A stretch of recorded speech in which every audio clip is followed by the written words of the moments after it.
the idealism of digital culture back then was all about starting with that recognition of the possible darkness and trying to imagine a way to transcend it with beauty and creativity. I believe that we made a very particular mistake, and it happened early on.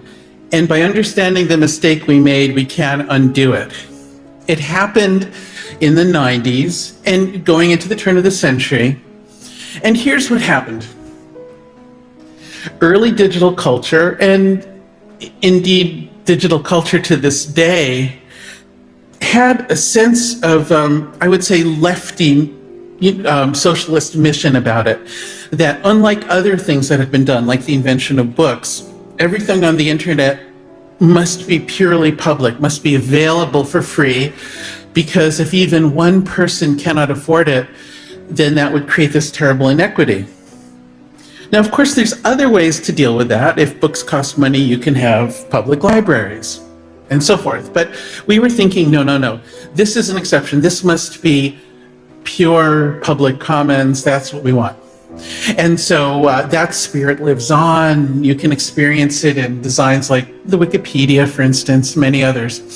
But at the same time, we also believed with equal fervor in this other thing that was completely incompatible, which is we loved our tech entrepreneurs. We loved Steve Jobs. We loved this Nietzschean myth of the techie who could dent the universe, right? And that mythical power still has a hold on us as well. So you have these two different passions for making everything free and for the almost supernatural power of the tech entrepreneur. How do you celebrate entrepreneurship when everything's free? Well, there was only one solution back then, which was the advertising model. And so therefore, Google was born free with ads. Facebook was born free with ads. Now, in the beginning, it was cute. Like with the very earliest, the ads really were kind of ads. They would be like, your local dentist or something. But there's this thing called Moore's Law that makes the computers more and more efficient and cheaper. Their algorithms get better. We actually have universities where people study them and they get better and better. And the customers and other entities who use these systems just got more and more experience and got cleverer and cleverer. And what started out as advertising really can't be called advertising anymore. It turned into behavior modification, just as Norbert Wiener had worried it might. And so I can't call these things social networks anymore. I call them behavior modification empires. We have a challenge. We have to create a culture around technology that is so beautiful, so meaningful, so deep, so endlessly creative, so filled with infinite potential that it draws us away from committing mass suicide. And, so it's we talked about extinction as being one and the same as the need to create an alluring, infinitely creative future. And I still believe that alternative of creativity as an alternative to death is very real and true, maybe the most true thing there is. In the case of virtual reality, well, the way I used to talk about it is that it would be something like what happened when people discovered language. With language came new adventures, new depth, new meaning, new ways to connect, new ways to coordinate, new ways to imagine, new ways to raise children. And I imagined with virtual reality, we'd have this new thing that would be like a conversation, but also like waking state intentional dreaming. We called it post-symbolic communication because it would be like just directly making the thing you experienced instead of indirectly making symbols to refer to things. It was a beautiful vision, and it's one I still believe in. And yet, haunting that beautiful vision was the dark side of how it could also turn out. And I suppose I could mention from one of the very earliest computer scientists whose name was Norbert Wiener. And he wrote a book back in the 50s, from before I was even born, called The Human Use of Human Beings. And in the book, he described the potential to create a computer system that would be gathering data from people and providing feedback to those people in real time in order to put them kind of partially statistically in a Skinner box, in a behaviorist system. And he has this amazing line where he says, one could imagine as a thought experiment, and I'm paraphrasing, this isn't a quote, one could imagine a global computer system where everybody has devices on them all the time, and the devices are giving them feedback based on what they did. And the whole population is subject to a degree of behavior modification. And such a society would be insane, could not survive, could not face its problems.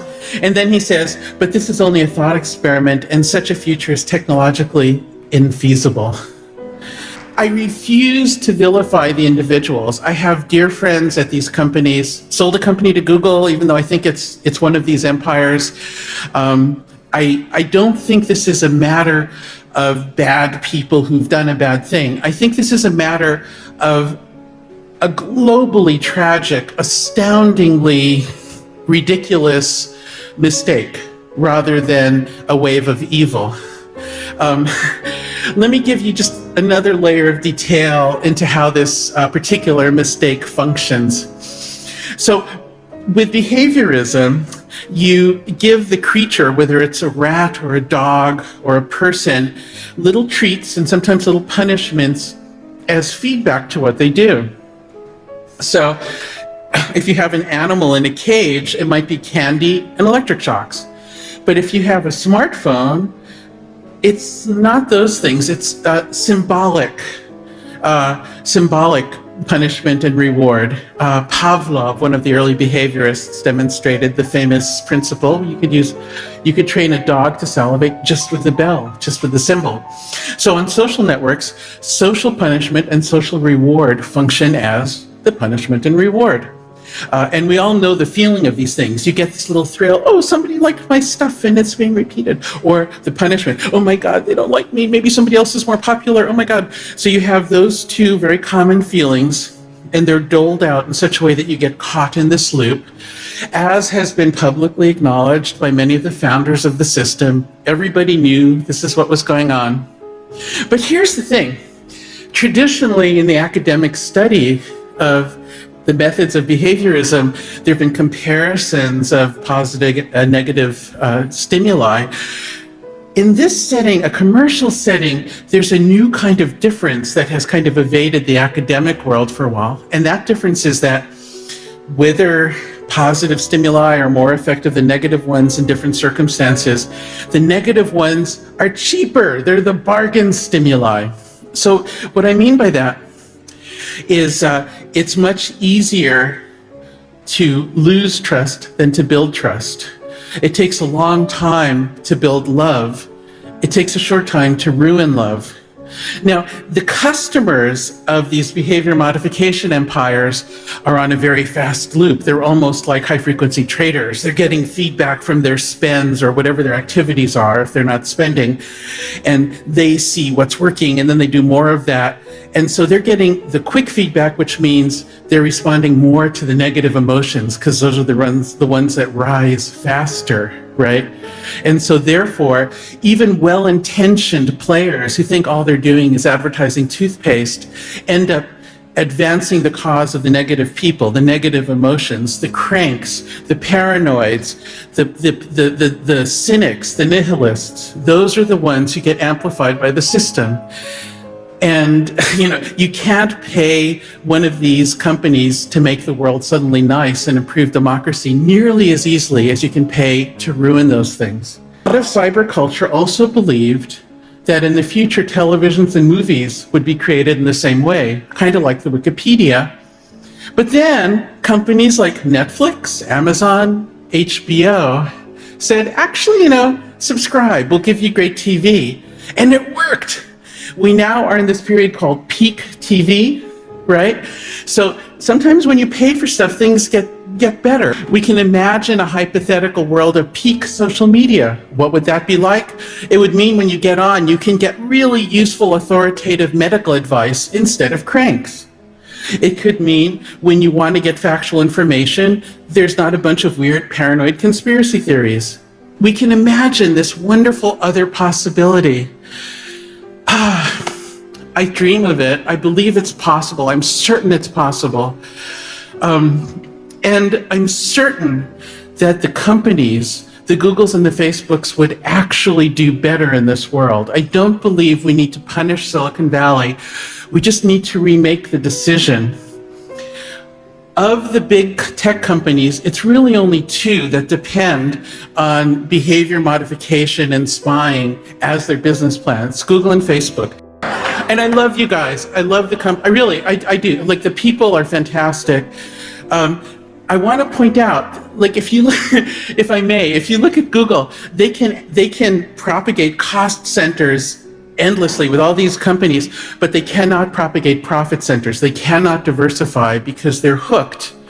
They're hooked on this model just like their own users. They're in the same trap as their users, and you can't run a big corporation that way.